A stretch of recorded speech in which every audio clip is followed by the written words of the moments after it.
Morning.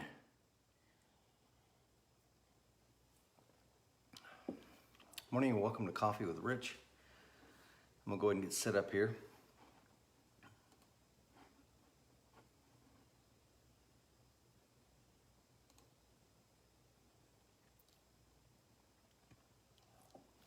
Morning and welcome to Coffee. Gerald is on, Doug Lightfoot is on, Will is on. Good morning and happy Friday. We made it. And Friday, I think the state of Tennessee where I'm at is going to try to open back up for business, so we'll see how that goes. I know that we're going to the garden center today, and I've plowed the garden, and I'm going to be plowing it one more time today before we start dropping our stuff in the ground. So good morning and welcome to the 13 folks that have jumped on this morning. Rudy is on, Tammy is on, Razmik is on, Jeff Day, good morning, sir. John is on, good morning. Got a good show for you this morning. I'm running a little bit behind, so let's turn it to the right page and we can get started. Hopefully my volume is all right. Don't have a lapel mic on this morning by design, so we'll see how that plays out. If you're just joining me, welcome to Coffee with Rich. Alan says it's a rainy day in Virginia. Dallas says good morning. Good morning, Dallas. I like the light behind the AWS sign. Hey, thanks, Jeff. Trying to class it up around here. Tony's on. Good morning, Tony. Good to see you, sir. Gilly, good morning from the Philippines.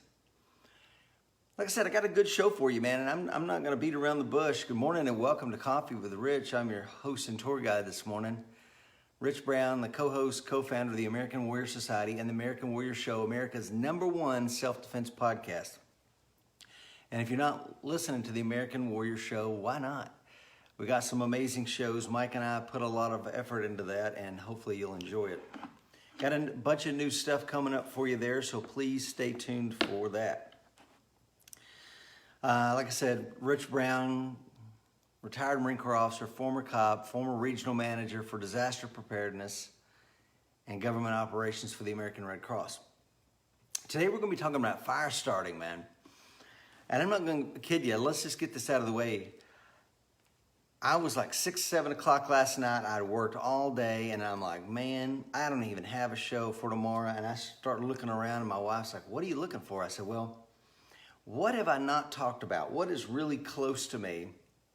Something I use all the time, something that these guys would really appreciate if I talked about.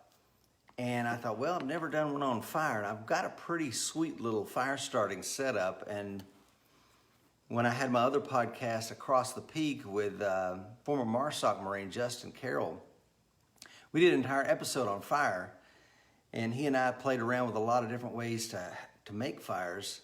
And I thought, well, there we go. There's a good one, because he tells a story of a former business partner of his, a highly educated guy. He was a producer on a TV series, etc. And they were in a cabin, and the dude couldn't even start a fire up in a cabin in Colorado. So this is a skill set that maybe you guys would be interested. If you're not interested, go ahead and tune out now. But if you know somebody that's interested, please like and share. That's how people find this content. So I'm going to sip on my coffee for a second, give you guys an opportunity to share this. We're going to be talking about how to start a fire, what's in my fire starting kit that I carry with me in my get home bag, capabilities bag, etc., and some of the things that you can do to have your own really awesome butt-kicking fire starting kit.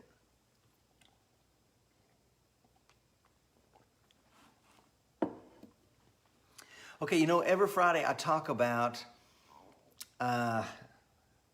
somebody said something funny. I'm going to come back to you in just a second, John.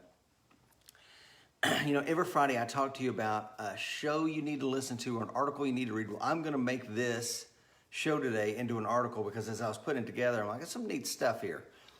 So I'll put that article together and have it out for you here probably by the end of the weekend. And you can find all of our articles on the AmericanWarriorSociety.com. They're absolutely free. Hundreds of articles written from everything from former FBI guys, former operators, former CIA folks, forensic pathologists, emergency room doctors. They've written all this content. It's absolutely free for you, AmericanWarriorSociety.com. check it out. AmericanWarriorShow.com. We've interviewed hundreds of people and everybody that's in the tactical and defense community, so please give that a listen and share with somebody you know. We've got 38 folks on this morning. Good morning. Let's see, John says, you scared me. I thought you were going to light yourself on fire. Not a chance, John. Rasmus says, you're in a good mood, man. I'm always in a good mood. Jim says, good morning, Rich. AWS coin number 182. That's amazing, man. You got a low number, Jim. You've been around for a while. Sam says, good morning, brother. Good morning, Sam. Stay safe out there. Bob says, ATPAF. Yeah, those were fun shows. Alan says, you never know when the stuff hits the fan, you need basic survival skills. Yeah. So when it comes to starting a fire, let's just jump right into it. A fire needs three things: fuel, heat, and oxygen. Fuel is any combustible material, it's a mouthful, whether gas, solid, or liquid, that you can ignite. Heat, as far as heat is, it's the energy needed to increase the fuel to where it combusts. So like anybody that's read Ray Bradbury in high school remembers that paper combusts at 451 degrees. And everything has a combustible material. So when we talk about tinder here in a little bit, we're looking for things that have like a low flash point, for lack of a better term. Finally, oxygen. You know, me and you, to breathe the air we breathe, the air has about 21% oxygen in it, but fire only needs 16% to go. So that's all we need. Now, I have a couple rules when it comes to fires, man, and let the cat out of the bag. I'm not going to teach you how to rub two sticks together or anything weird like that, okay? This is the 21st century. If you're looking for bushcraft survival, it ain't it. My times in the Marine infantry, living out underneath the stars in all the continents that I've been to, and slept around elephants in Africa and all the crazy stuff I used to do, and in the banana palm in Philippines, had a big lighter in my pocket. So I believe in carrying my own heat, carrying my own flame, and I'm going to show you here in just a second, what's in my fire starting kit. When it comes to fuel, you know, there's tinder, kindling, and fuel. So tinder is any easily combustible material whose main purpose, it has one purpose in life, and that is to ignite the kindling. When you think tinder, think dry leaves, pine needles, bark shavings.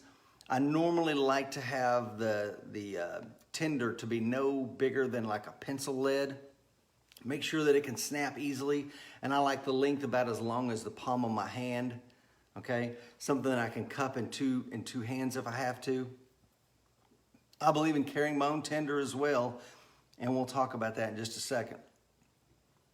When it comes to kindling, kindling's job is to ignite the fuel, but it gets ignited from the tinder.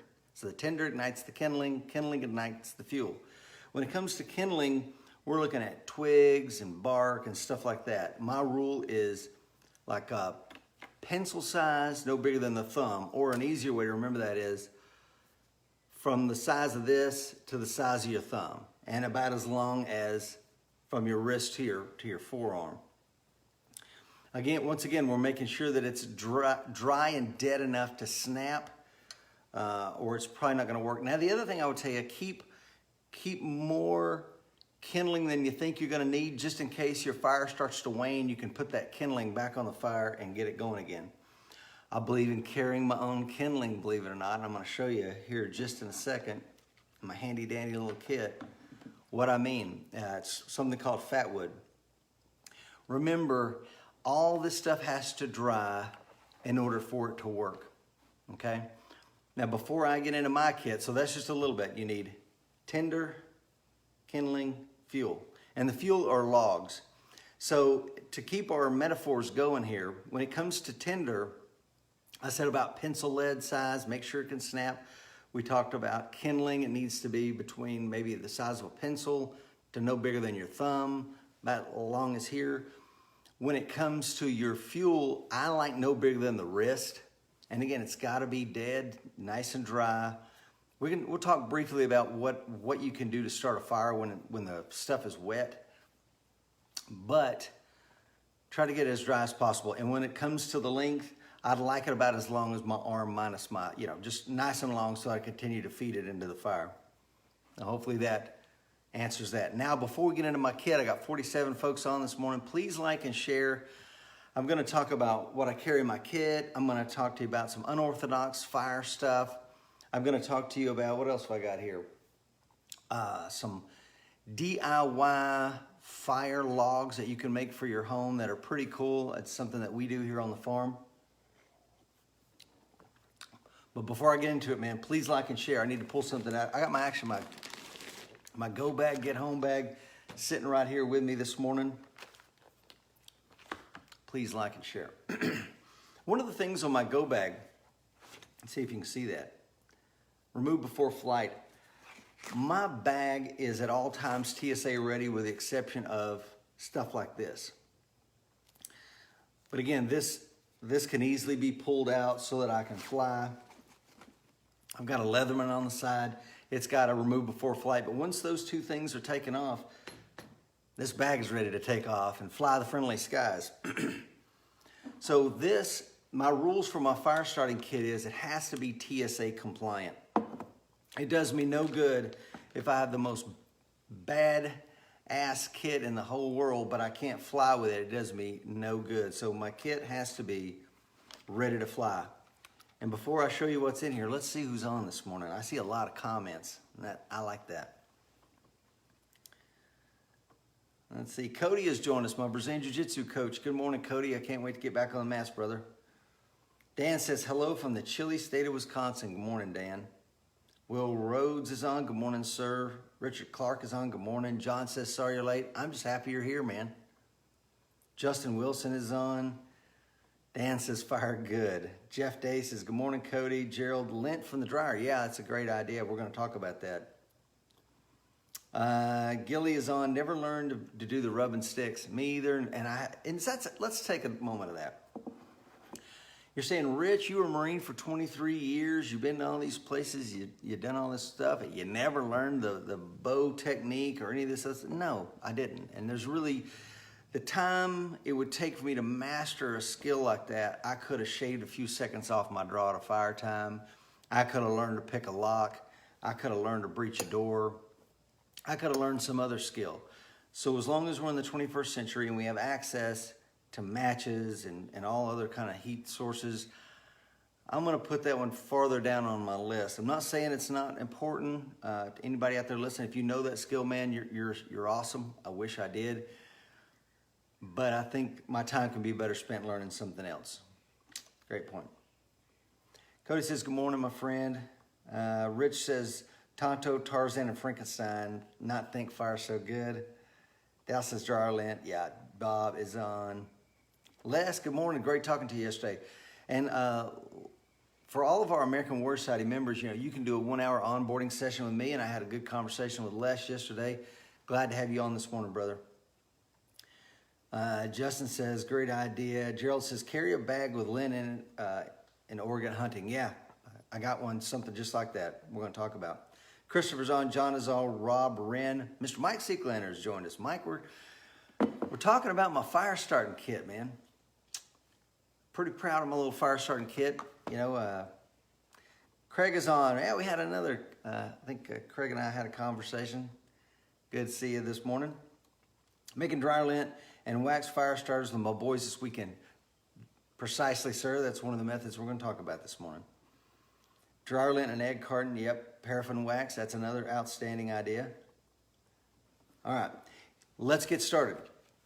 So when it comes to my fire starting kit, I keep it in this waterproof, crush-proof, high vis because it's orange, yet it's also see-through so I can see what's in it at all times. I really like this.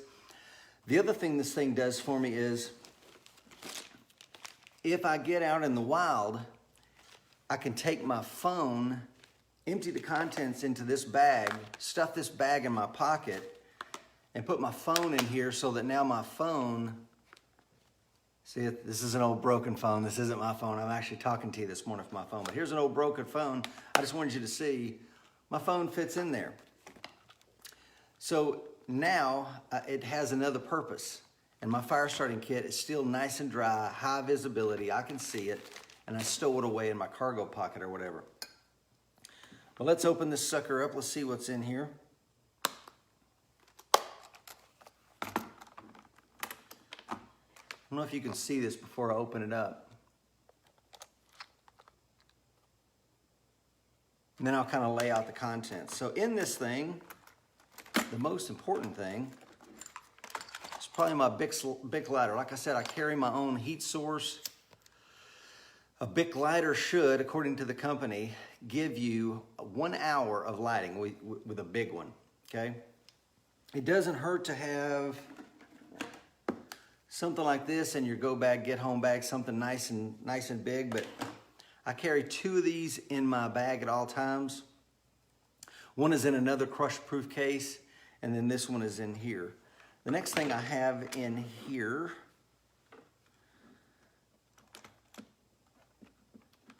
is a box of matches and a book of matches.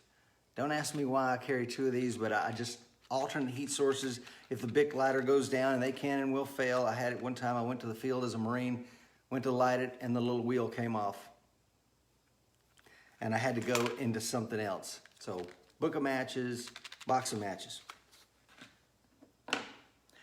Next thing is I have, in this little container, I keep 2 candles, 2 little emergency candles, cleverly disguised as birthday candles, which is what they are, but they work really great to light and use them to light additional things. And 10 little, these are little cotton balls or cotton swabs. I'll show you what they actually are. My lovely bride uses these to take her makeup off at night. And they make great tinder. So I take Vaseline and rub them inside there and then roll this little package up, and I've got 10 of them. So this is my go-to tinder right here. Also carry some fat wood. Like I said, I carry my own kindling. And if you're going, Rich, never heard of fat wood, don't know what you're talking about. Heart of pine. So little pieces of heart of pine. This stuff ignites really well. I would light it, but I don't have water to put it out. But trust me, man, this thing will blaze up really good, put off a hot flame, and last quite a long time. So if I need some go-to tinder, if I need some go-to kindling, that's my stuff, man. Oh, here's another neat little thing I carry in my kit. Is a little pencil sharpener. Super lightweight, doesn't weigh anything. It's got a little tiny razor blade in there. And I can stick a twig in there and get some shavings off and turn some kindling into some tinder that is nice and dry. So really recommend this. And the final thing I have in here, well, no, that's not the final thing. I'll get to the final thing. I also carry some rubber bands, just 2 rubber bands. This is just backup rubber bands, but also I can take this and help me make a better tinder bundle with these, and just have that right here, so that if I need to carry an ember in it or whatever, this is a really great little idea to carry some rubber bands. And the final thing I carry is a magnesium fire starter kit. Now, I carry lots of handcuff keys. I'm always afraid of being handcuffed. I don't know why that is, but I have handcuff keys scattered all over the place. But anyway, my magnesium fire starter kit with flint on it and a little scraper. So, and this is TSA ready, TSA compliant. TSA says that you can fly with 1 Bic lighter. I normally carry 2. I've never been stopped for doing that.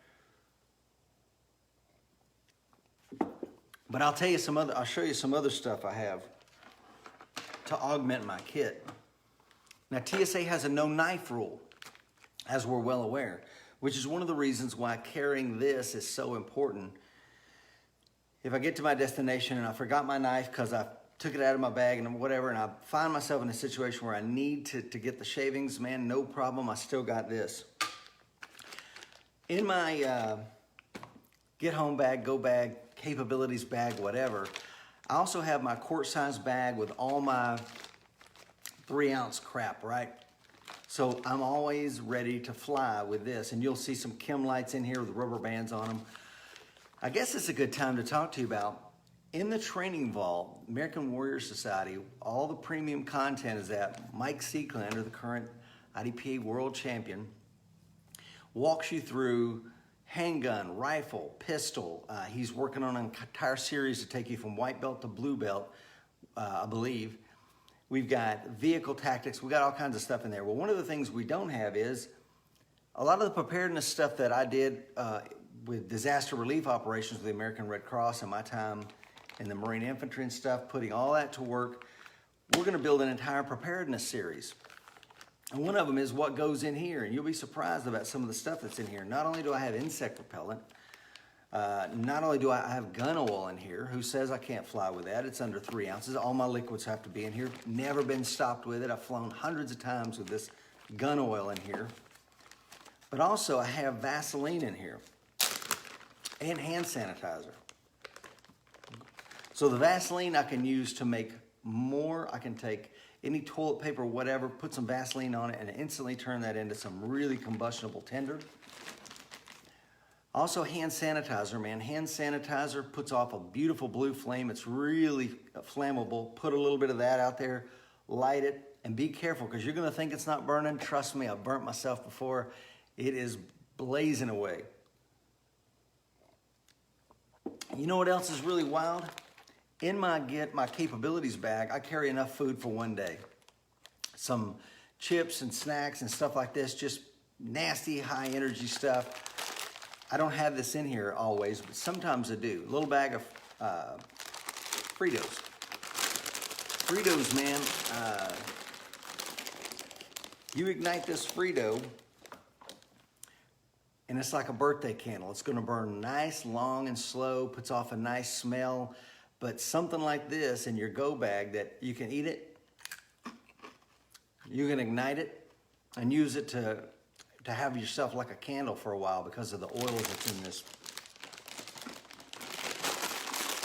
So multi-purpose, multifunctional.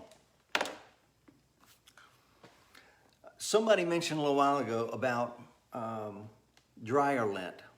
And I guess now's a good time to talk about that. My feed is froze, so I can't see your comments, but you can see right here, Gilly says rubber bands, ladders, cotton balls, all small things that are very important. Yeah, absolutely, Gilly. We got 59 folks on. Please like and share. So here's that dryer lint. And as I believe it was Craig mentioned earlier, one of the things that you can do, there's a lot of really cool things with dryer lint. You can, you know, a lot of people will say have a tinder box. That's kind of what I do with my kit. But you can take dryer lint and something like this, an old aspirin bottle, pop it open, put a little Vaseline on this and stuff it in there and just stuff it full, put the cap back on it, put it in your bag, and you got a little bit of, and you got a tinder box, nice and dry. Anytime you need it, just pull some out and you're off to the races.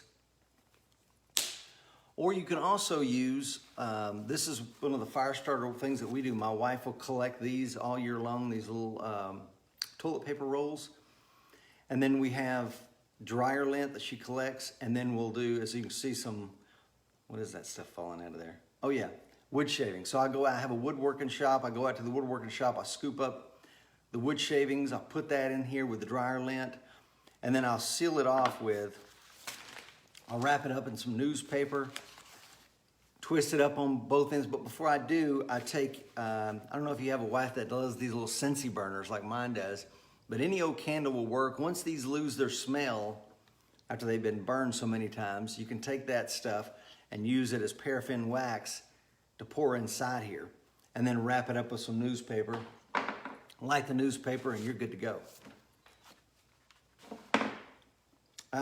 That's basically all I wanted to talk to you guys about this morning. I know I've kept you on for almost 30 minutes, and I can't really see some of your questions there, but just some different ways to think about fire. I like having a robust fire kit on me wherever I go. Obviously, I have some more stuff in my truck, but what I carry with me all the time, my little fire starting kit, is really everything you need. And then there's some things, of course, like we talked about, you can do at home. Another thing I used to do is, with my MREs, the little peanut butter packs, I'd put my heat source in the peanut butter, squirt it up, light it, and I could take a little heat tab that would normally only burn for a couple minutes and have that heat tab and the oils from the peanut butter burning for much, much longer. So it's one of those things, how do I want to use this resource? Do I want to burn some of my Frito-Lays to get the fire going? Or do I need to eat the Frito-Lays for the calories? Hand sanitizer, we're all probably carrying this around right now. Don't ever forget, it's a great ignition source to get a fire going. So any questions for me before I jump off here? Gerald says stuffed in toilet rolls and paper towels. Yeah, you can use the paper towels, you can use the toilet paper, whatever you got. Dryer lint is a great little tender source. Paraffin wax or Vaseline are amazing. I carry Vaseline with me in my bag because if I go to run, I get chafing sometimes under my arms. If I'm hiking for more than 10, 20 miles, I like to have Vaseline grease the undercarriage. I found that really works well for me. But there's 101 uses for Vaseline, and using it to increase the combustibility of your tinder is a great one. Mike says, post your comments and Rich can follow up later. Yeah. Alan says, do you have a list of your bug out bag contents? We're going to be doing that. Like I said, I'm going to do an entire video series. I'm working on it right now. I've actually got the first 2 videos done. I just need to send them to Mike for editing, but I'm going to lay out all the contents. I've been carrying these since my second deployment in the Marine Corps back in 1990. And I've carried a bag pretty much since then. It's either kept in my truck or kept on my person or somewhere within, no more than maybe 100 meters of me.